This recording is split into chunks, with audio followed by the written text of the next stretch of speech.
What's up, Doc Mike? Public Health on Call. By Johns Hopkins Bloomberg School of Public Health. Today's topic for February 25, 2021. The intersection between the crisis of democracy and the COVID pandemic. Thank you, Johns Hopkins Bloomberg School of Public Health. Welcome to Season 3 of Public Health on Call, a podcast from the Johns Hopkins Bloomberg School of Public Health. I'm Josh Sharfstein, Vice Dean for Public Health Practice and Community Engagement and a former Secretary of Maryland's Health Department.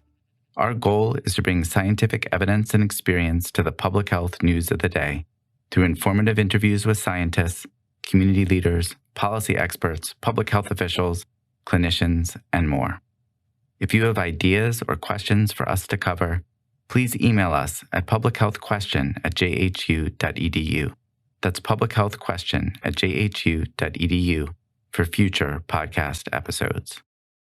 Public Health on Call's first episode was released on March 3rd, 2020, when there were 1,922 documented cases of COVID-19 around the world, with just 21 known cases in the United States. 1 year later, more than 28 million people have tested positive in the U.S. The pandemic has killed nearly 500,000 Americans and more than 2.4 million people around the world. In over 260 episodes, we've brought evidence and experts to help unpack the day's COVID-19 and other public health news. This podcast has been downloaded over 4 million times in the last year, thanks to listeners like you.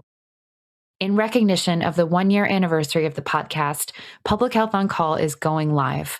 In addition to our regular episodes, you can join us for a live episode at 11 a.m. every morning, starting Monday, March 1st through Friday, March 5th on the Johns Hopkins Bloomberg School of Public Health's Facebook page. We'll be talking to national leaders and experts on COVID vaccines, health equity, and mental health, and hearing from a top public health official about the state of the battle against the pandemic. We'll also be taking your questions from the comments for a special finale Q&A on Friday, March 5th. You can learn more about the full lineup at Johns Hopkins SPH on Facebook, and be sure to tune in live for the first session on Monday, March 1st at 11 a.m. Today, I'm speaking to Dr. Hari Han, the inaugural director of the SNF Agora Institute and a professor of political science at Johns Hopkins University. Dr. Han studies American politics and specializes in the study of civic and political participation. Our topic is the intersection between the crisis of democracy and the COVID-19 pandemic. Let's listen. Dr. Han, thank you so much for joining me. I want to start with this question. What do we mean when we say that democracy is in crisis? Well, first, let me just start by saying thank you so much for having me. I'm delighted to have the opportunity to have this conversation on such an important topic. But to start with your first question about crisis, it's complicated to talk about because there are so many dimensions to the current crisis that we face. But I think I would put it largely into 3 large buckets. And here I'm focusing particularly on the United States, even though we're seeing some of these patterns in democracies all over the world. But in the United States, we have, on the institutional side of things, we have one political party that's grappling with anti-democratic forces within the party, and exactly what direction it's going to take is hard, and that's really challenging because what ends up happening is that so much of our politics and policy making are governed through the political party system. That when one party has anti-democratic forces within it, it's very hard to advance that basic work of government. So that's first. Second, we have an information ecosystem that is operating at a speed and a scale that's different than any other information ecosystems that we've had in the past. And so what that means is that as disinformation floods the market, which, by the way, is not a new thing, right? We've had yellow journalism at the turn of the 20th century. Like, we've had disinformation be a part of politics for throughout our history, but it's never operated at the speed and the scale that we have right now. And I think dealing with that basic fact of misinformation and disinformation is one huge challenge that we face. And then the third, I think, is a basic crisis of legitimacy, which in that bucket, I would put the way in which the basic dysfunction of government, the polarization of political parties, and all these other forces and the problems in the information ecosystem, the way it all comes together to create a situation where government is not meeting the basic needs that people have. It's when people are forced to choose between things like hunger and health, right, or childcare and their jobs, or things like that, then what you have is a situation where more and more people are feeling more and more precarious in their lives, and government isn't able to solve the basic problems in our society. And so that leads to this crisis of legitimacy that has these tentacles that reach into so much of our public life. How much of the crisis of legitimacy that you're talking about relates to government actually not meeting the needs, or just the perception or allegation that government can't be functional? And that leads people to think, well, there's nothing that I can do. So maybe they wouldn't even apply for a program, say, that could actually meet their needs. Yeah, I think that's a great question. I think it's a combination of both, right? So there are certain situations where government really isn't solving big problems like climate change or sort of corroding infrastructure in the United States, sort of things where we haven't really seen the kind of big policy deals that we need. And then there are situations like the ones where you point out where there are programs that actually could meet people's needs, but people's basic mistrust of government is leading them not to take advantage of the systems that are there, or leading communities and local entities to not invest in the systems that are already in place. I was struck by what you said about this isn't our first go around with misinformation in politics.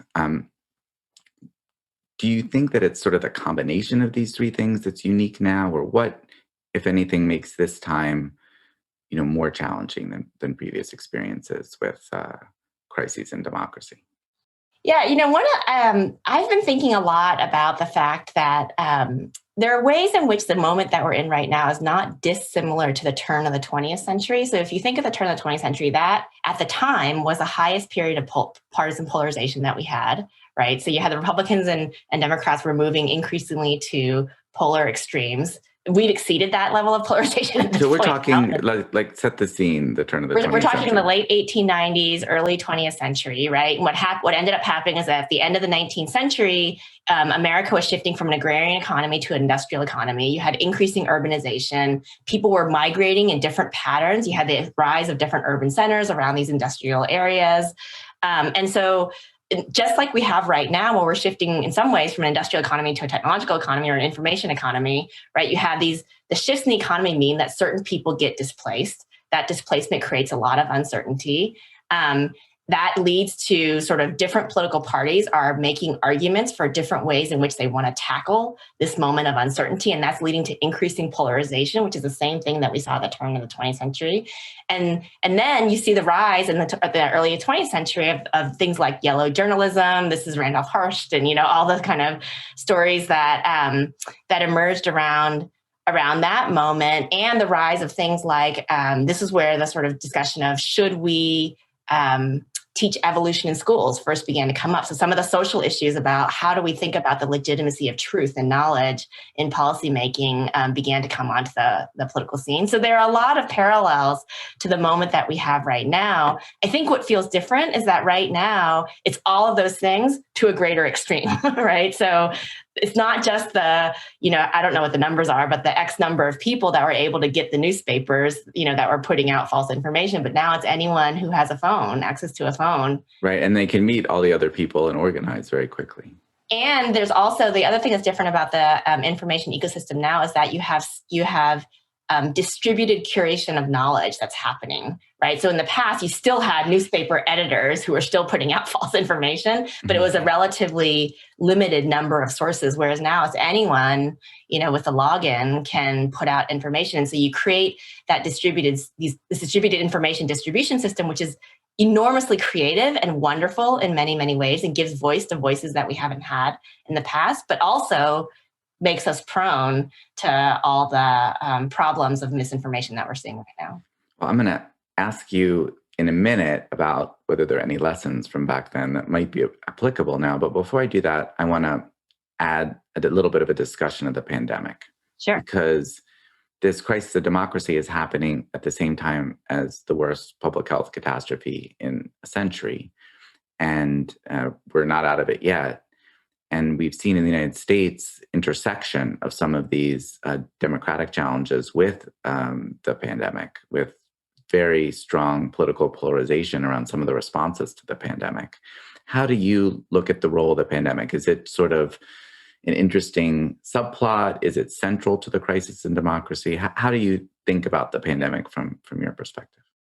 I mean, I think what the pandemic did essentially is that it pressured the entire system in a way that exposed fault lines that may have been less visible in the past. And so it definitely increased the stress on the system so that disinformation all of a sudden became hugely problematic in being able to confront the challenge. Polarization became very problematic in being able to confront these challenges. But the other way that I think about it is that, so if I'm an ordinary person that isn't avidly connected to what's going on in politics and the news, right? There's a famous political scientist who said that, politics is a mere sideshow in the circus of life, right? Like I'm trying to get my kids to school, I'm trying to take my job, like those sort of everyday things, right? Then, the little bits of democracy that kind of flowed into my consciousness is one, I see, all the leaders fighting and bickering with each other all the time, right? Institutions that are failing to kind of get us out of this crisis in a way, right? I see lots of unclear facts and information. Like, I don't know who to trust anymore. No matter who I trust, someone tells me I shouldn't trust that person or trust that news source. And I think that it's not, and so what that does is that creates a lot of confusion on the ground, and without trusted sources of information, credible sources of guidance in these moments, what you end up with is this sense of some chaos, I think, and divisiveness that we see around the pandemic. Are there flashpoints that are common around the world with the pandemic? We obviously have the mask issue in the United States. There are big battles over closing businesses. And we see parties line up in some places behind different positions on these. Is that a global phenomenon? Is that a US phenomenon? I think what we've seen all over the world is that there is enormous debate about how you set your priorities in addressing the many downstream consequences of this public health crisis that we're in. And different governments have made different choices about how to do that, but the short answer is there's no perfect formula out there, right? And so everyone's trying to figure out how to do what's best for the society that they're in. And different kind of governments are sort of dealing with that crisis in different ways. I've read that there are certain countries where political parties have sort of put aside their differences to deal with the coronavirus. I mean, there's some pretty intense politics in countries around the world, but not all countries have politicized the pandemic in this way. And I wonder, does that tell us anything about how strong their democracy is? Does it tell us just something about how they think about public health? What do you make of the variation in country responses? I see what you're saying. I mean, to me, like the point about what you're saying that's so interesting is this idea of like, why did some countries politicize the pandemic, and in other countries it just became it's a problem that we have to solve, and we work together and we figure out how to solve it, right? We might disagree at the margins, but at the basic level, we're all trying to solve the problem together. And I think the places like the United States where the pandemic really became politicized point to the challenges that emerge when you have political leaders that are able to exploit confusion on the ground, right? So we were talking before about the way in which if I'm an ordinary person, there's all this chaos in my sense, right, of what's going on around things like the pandemic and stuff like that. And so that creates an opportunity for political leaders to be able to exploit that for partisan ends. And I think the places where we saw that happening were places where you had leaders that had other incentives to be able to want to do that. Got it. And when they did that, how the whole system responded might reflect some underlying challenges that the democracy is facing. Absolutely. Yeah. I mean, to me, this is the point about the sort of like what the pandemic did is it made visible challenges that already existed. So it's not like polarization wasn't there before, but the pandemic just heightened and gave us a visceral sense of what the consequences are of that kind of deep partisanship in our polity, right? Because it creates this incentive for exploitation. It creates an incentive for divisiveness. It creates an incentive to exploit problems to turn them for partisan gain in ways that aren't productive. The pandemic is a stress test for democracy, in other words. The pandemic is absolutely a stress test for democracy, and I think we're still in it. So that may imply that if we can strengthen our democracy, we can strengthen our response to the pandemic in some places. How do you think about what's necessary at this moment to, quiet the crisis that we're facing?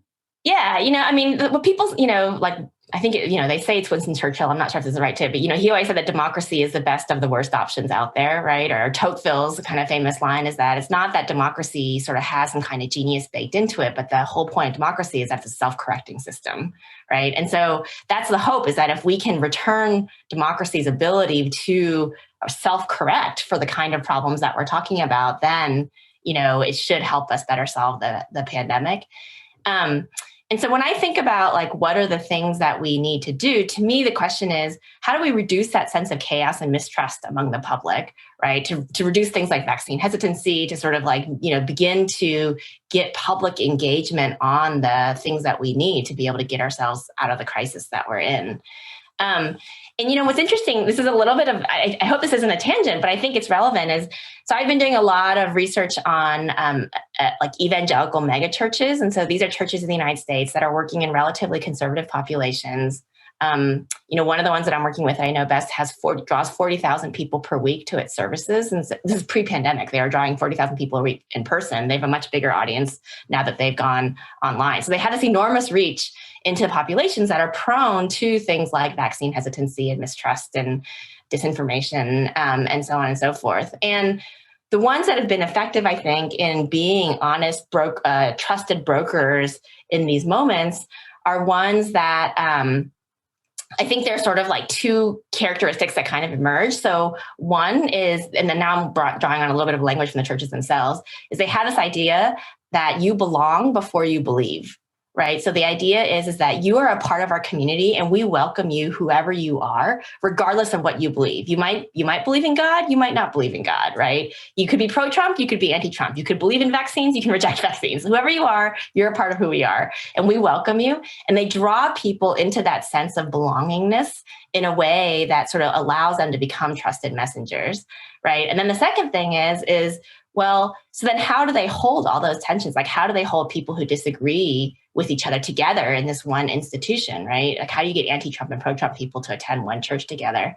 And what's really interesting is that a lot of these huge churches, like a 40,000 person church, will have a cellular structure, right? So that everyone is connected into these smaller groups, so that even if they disagree with what the large church is doing, there's a venue in which they are known and they have voice. And so that kind of cellular structure, what it does is it gives the church itself this ability to be pliable in the, like a tree in the wind, like an aspen in the wind, essentially, so that as these external shocks come, as pressures are put on the system that sort of stress the disagreements that exist among people, they have the trust and the flexibility to be able to sort of move within that. And so what does that mean? So to me, when I think about that, like, I think, well, that's what we want to try to begin to replicate on a larger and larger scale, right? Because for so many people right now, it's kind of like politics feels like it's locked in this rule or die mentality, right? If my people aren't in office,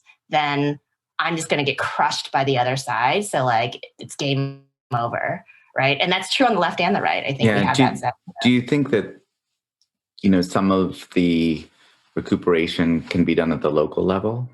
Or is this mainly a national conversation? Oh, no, I think it's a federated conversation, right? So the whole point is that it has to be, in order to get that kind of pliability and that cellular structure that we're talking about, it's like you have to have these like nested circles almost of, local work that's nested in state work that's nested in national work. Because then, the national structure provides a kind of strategic direction that's needed, right? But the local structure has a kind of connectedness that the national structure can't have. Got it. And any lessons from the turn of the last century, do you think, or any insights at least? Yeah, there's a great book by a sociologist named Elizabeth Clemens who talks about where she looks at the progressive era, which is essentially like the progressive era reforms were a lot of what got the country out of that moment of polarization and mistrust that we were in the 20th century. And what she talks about is how was it that groups like women's groups, who didn't even have the vote at the time, were able to change the very rules of the game by which the game was played and restructure the entire system. And what she finds is that it's groups that were able to kind of be both inside and outside at the same time, right? They were grounded in constituencies and people who wanted to see change happen, but they structured themselves, for example, after business lobbies. And so she tells these great stories, for example, of legislators who are like, pick up the phone and they're like, you won't believe it, but there's like a woman in my office and she's like lobbying for things, like unheard of at the time. But the women knew that if they kind of structured themselves and behaved as business lobbyists did in the first Gilded Age of the late 19th century, then elected officials would know how to negotiate with them. And so it was that ability to do both of those things simultaneously that shifted the system. That time period is the origin of a lot of important steps forward in public health. Oh, I didn't know that, actually. Yeah, the progressive era is when the first major investments to save the lives of newborns started, for example. And a lot of the organization at that time was intended to address preventable causes, particularly of child mortality. And there was legislation to that effect. There were national associations to that effect.